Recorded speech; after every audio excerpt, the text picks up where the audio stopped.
Boa noite, pessoal, tudo bem? Como é que vocês estão?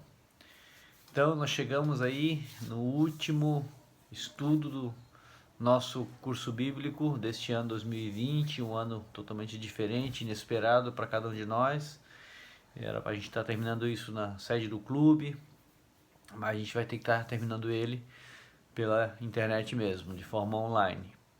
E aí, o final da saga ali dos nossos heróis, né, o Gael e seu amigo, é que eles receberam a premiação, eles foram condecorados lá no céu, mas no momento da sua investidura, da condecoração deles, eles souberam que eles teriam que voltar, né? Voltar aqui para a Terra, porque eles tinham uma missão a cumprir aqui. E o título do estudo de hoje fala sobre isso. O que eu devo fazer agora?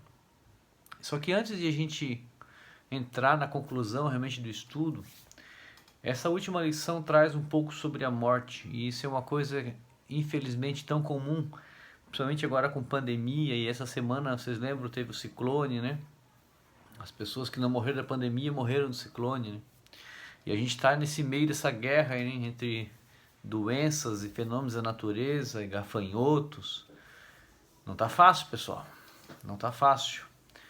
Mas a Bíblia fala que quando esses tipos de coisas estão por acontecer, nós devemos levantar os nossos olhos para os céus, porque de lá vai vir o nosso socorro e é porque a nossa redenção está próxima. Então, todos esses sinais não é para a gente ficar com medo ou apavorado, mas saber que Deus está chamando o seu povo para a promessa que Ele fez há muito tempo, da sua volta, e que o nosso lugar é no céu, não é aqui. Então, não se preocupe com pandemia, não se preocupe com as coisas que estão acontecendo, porque Deus está no controle. Eu falei não se preocupe no sentido de não ficar doente com relação a isso, mas é claro que nós temos que cuidar como cristãos, cuidar dos nossos cuidados, do uso da máscara, né, da higiene das mãos, de evitar aglomeração. Mas eu digo não se preocupar no sentido que Deus está tomando conta da gente. Mas vamos lá, sobre a morte, né? Eu gostaria de iniciar lendo Romanos 6:23, que fala assim: porque o salário do pecado é a morte, mas o dom gratuito de Deus é a vida eterna em Cristo Jesus, nosso Senhor. Desde o começo, em Adão e Eva, Deus deu um mundo perfeito para eles, mas Deus tinha leis e tem leis hoje. E uma dessas leis que estabelece uma regra de vivência era fugir do pecado. Mas se alguém pecasse, eles morreriam, porque o salário do pecado, que diz esse verso, na verdade significa a consequência do pecado é a morte. Então todos aqueles que pecaram merecem a morte. Eu mereço a morte, você merece a morte, porque nós somos pecadores. Mas olha só, será que a morte é o final? E essa é uma pergunta que muitas pessoas não têm resposta. Apesar que na Bíblia está bem claro o que acontece na morte e como Jesus tratou a morte. Vamos lá em São João 11 a 14. Lá ele fala assim sobre a morte do seu amigo Lázaro, né? Falou Jesus e disse: Lázaro, nosso amigo, dorme, mas eu vou despertá-lo do sono. Daí os seus discípulos disseram para Jesus: se dorme, estará salvo. Mas Jesus dizia isso de sua morte. Eles, porém, cuidavam que falava do repouso do sono. Então Jesus disse claramente: Lázaro está morto. Olha só, os discípulos achavam que Jesus estava falando de um sono como a gente dorme todo dia, né? A gente dorme e acorda. Jesus estava falando, se referenciando à morte de Lázaro como um sono. E os discípulos até confundiram. Mas Jesus foi bem claro: Lázaro está morto. Mas para Jesus, a morte é um sono. E ele tem poder de despertar. E foi o que ele fez com Lázaro, mesmo depois de 4 dias morto. Então a morte, para Deus, não é o final. E Deus oferece essa mesma percepção a todos os seus filhos. Então, se você acredita em Deus e você confia em Deus, eu posso te garantir que a morte não é o final para você também. Porque olha só, o próximo pergunta do estudo fala assim: quando é que o ser humano passa a ter direito à vida eterna outra vez? Eu vou ler na Bíblia o que a Bíblia fala. E o próprio Jesus Cristo fala nesse verso assim, São João 5,24. Na verdade vos digo que quem ouve a minha palavra e que crê naquele que me enviou tem a vida eterna e não entrará em condenação, mas passou da morte para a vida. Olha só, meu amigo desbravador, quem crê em Jesus Cristo e naquele que o enviou tem direito à vida eterna, não por merecimento, mas como dádiva. Então, se você que acha que a morte é o fim, eu te convido a aceitar Jesus como seu Salvador, porque ele diz: aqueles que creem em mim já têm a vida eterna.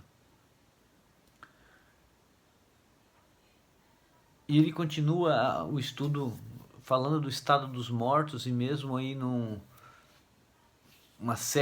mundo que fala muito sobre Apocalipse zumbi, The Walking Dead. A Bíblia é bem taxativa em dizer que os mortos não sabem de nada. Os mortos não falam, os mortos não dão conselhos, os mortos não têm nenhum tipo de consciência. Isso está na Bíblia. Os mortos só irão ressuscitar ou despertar do seu sono quando Jesus Cristo voltar, seja para subir para a eternidade ou para morrer novamente.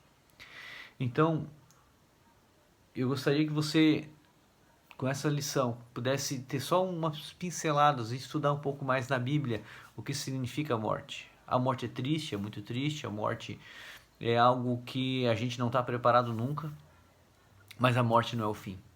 Essa é a verdade bíblica.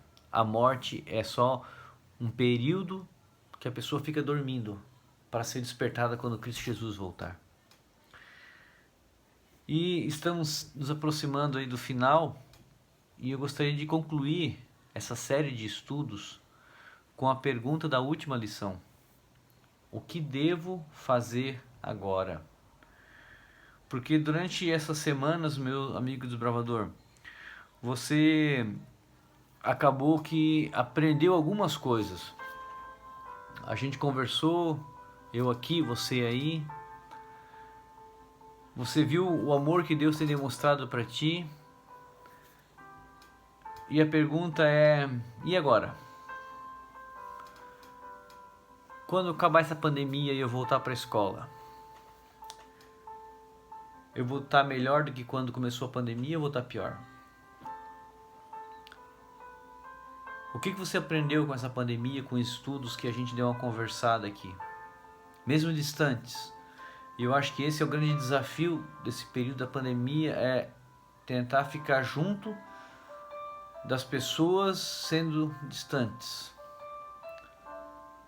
Mas esse isolamento social não vai ser para sempre. Logo, logo nós esperamos que isso acabe e aí você vai voltar para a escola, você vai voltar para o clube, você vai voltar para a igreja, os seus amigos, talvez na aula de futebol ou numa outra aula que você faça. Mas o que você vai fazer a partir de agora?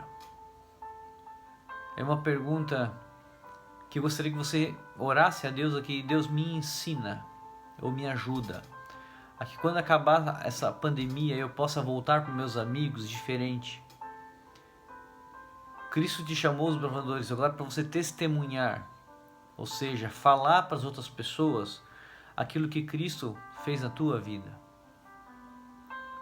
E talvez a minha oração para vocês e para as minhas filhas é que, muito além do conhecimento bíblico que você obteve aqui no estudo, você tenha uma experiência com Deus.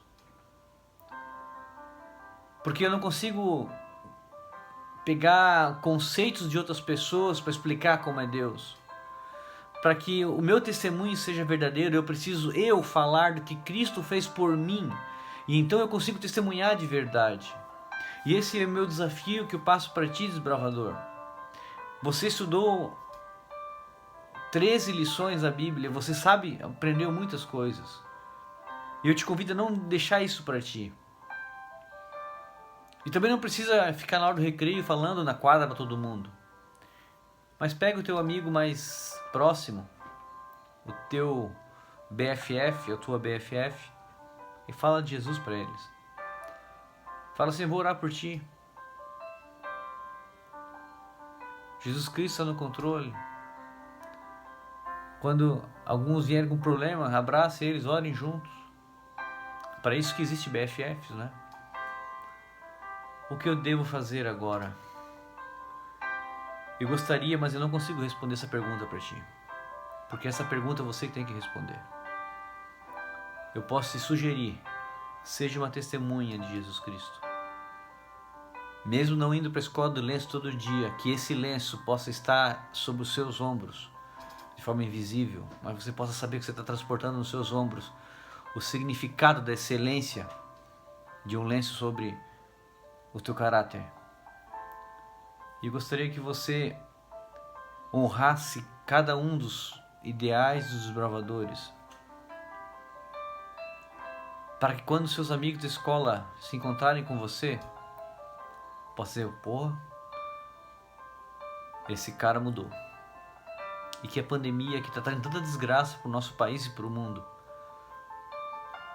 possa produzir algo bom também, na medida em que Deus possa trabalhar no nosso coração e nos fazer pessoas melhores. Jogadores, um forte abraço. Eu vou me despedir agora, mas logo a gente se encontra na igreja.